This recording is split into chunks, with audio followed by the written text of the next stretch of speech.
preach, and you'll see what I mean.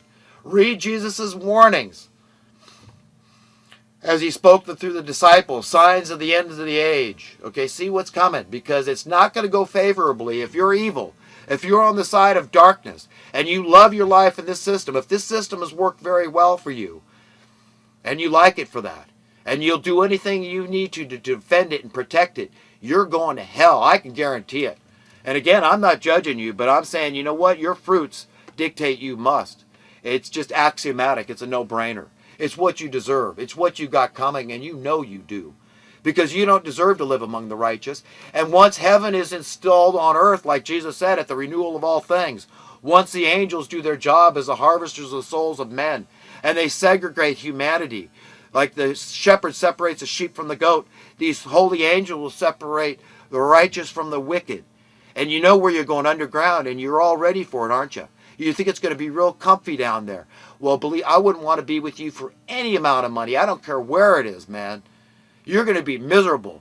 But you know what? God has to do what God has to do, and you're not going to keep between a rock and a hard place forever. Okay? He has a right to demand justice. He's been very patient, very restrained. His name will be and is fully vindicated. Okay? And you're going down. That's just the way it is. You'd be miserable in heaven. You'd be miserable. Once this earth is cleaned up and death is swallowed up in victory, the sun is never too bright nor too dim. There's no more death. Imagine. When the lions lay down and eat straw with the lambs, predator and prey is swallowed up. When all we have is peace and joy, contentment and harmony, playful interactions with one another, it is heaven. And that place exists in the hearts of many, including my own. And that's what I value above all, is a pure heart. And I recommend you value that above all too, is having relationship with your divine parents, your heavenly parents. Male and female, God created them. God Almighty, the Almighty Creator of the universe, is male and female. Mother Earth, Mother Nature, Heavenly Father. And we have relationship with them at any time we want, at any moment, always there for us, 24/7. When we sleep, when we're awake, all the time. And they want us to be imaginative. That's why Jesus said, he said, the kingdom of heaven is within you. So to value your imagination, to understand how beautiful that is and how unique it makes you, that you have your perfect ability, your perfect idea of heaven, is a common denominator with other people's idea too. It's a commonality. But nobody loses their individuality. I mean, if God can make every snowflake unique, for crying out loud, he can make every individual unique. We're incredible creatures. We're literally little gods, and we're a part of this cosmic, beautiful, loving tapestry of beauty and joy and excitement and interest and intrigue forevermore. It's it. It's ours. That goes for the wicked too. It's just that, God has to do something with them. So let's use our imagination. What's he going to do? He's going to separate them. That makes perfect sense. That they're not found worthy to inherit a renewed earth. A beautiful place to be. Heaven on earth. Okay?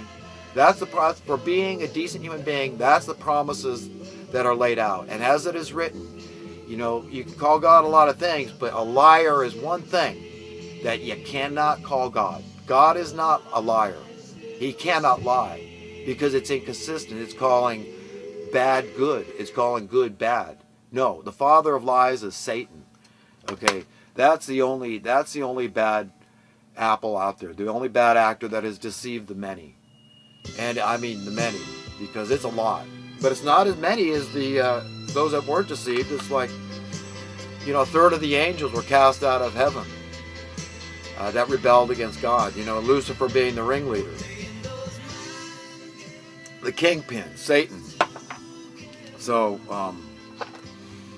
they're here making trouble, hating humanity. Hating the fact that we humans are very special. We're created in the image and likeness of God. and they are created in the image and likeness of like a serpent. They're not pretty. And if you research this enough, and you listen to enough people that you really believe you can trust, which I've done, you find out some bizarre things, okay? But it's not that hard to really believe, because, you know, the idea that there's a lot of life, all sorts of life in this universe, it doesn't seem far-fetched.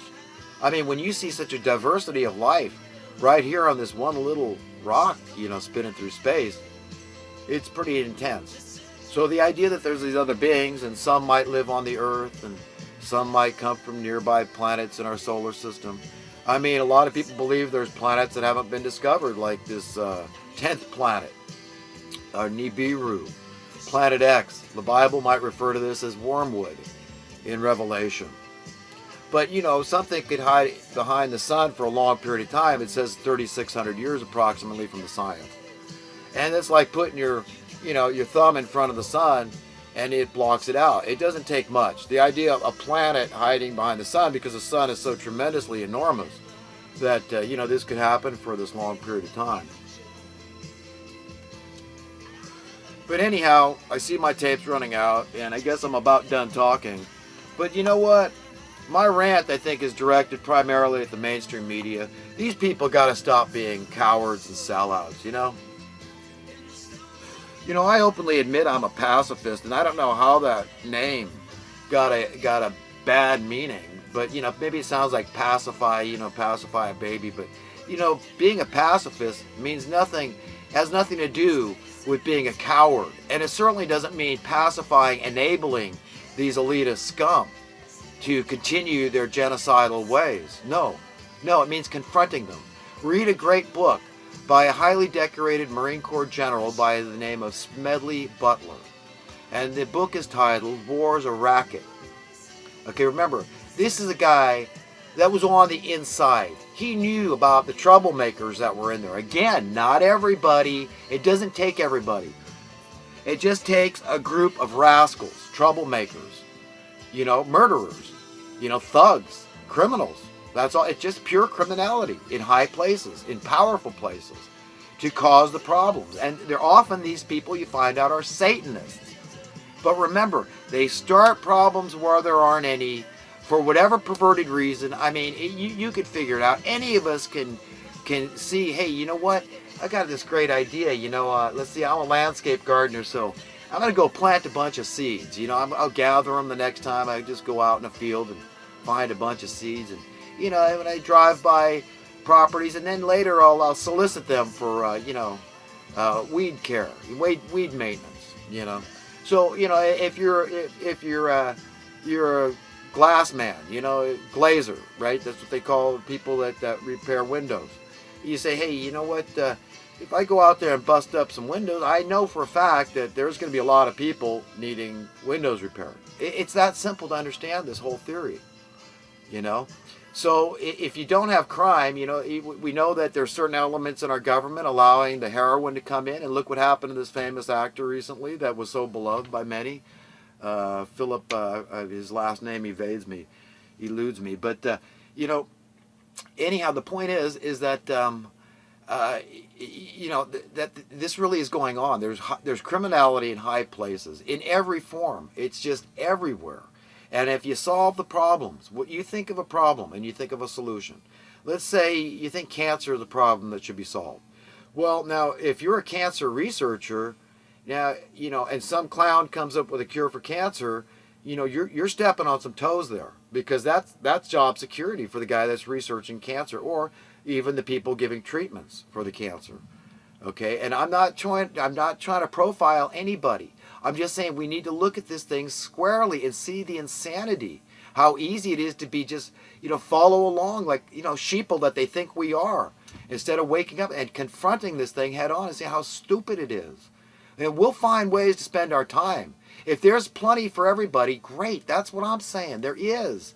And we could have a much lower work week, full security for everybody, full prosperity. That's what it means. A level playing field. No advantage, disadvantage paradigm. Okay? No upper hands. But you see all the people that are opposed to that idea, that love the system, the establishment as it is. Okay? they're very much against me. They're very much opposed to me. And I'm sorry if they hate me, but I've got to say what I've got to say. Thank God I was born in America. It seems like some kind of good karmic thing, man, that I got free speech and it's in my bones. It's in my blood. I'm going to say what I have to say. But, think long and hard about what I say.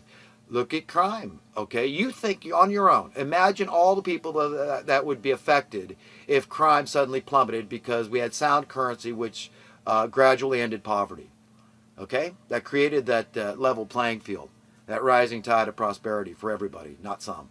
Okay, you see what would happen? The war machine. What would happen if we set a shining light example and all over the world they followed, our model and they got their countries out of poverty.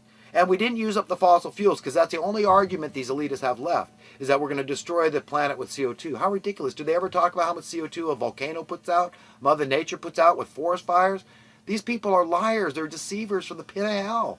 Do they ever talk about all the clean energy devices that have been concealed, suppressed? No, I don't hear that in the mainstream media. Why don't you people step up to the plate and stop being cowards? Okay? Think about your grandchildren. Think.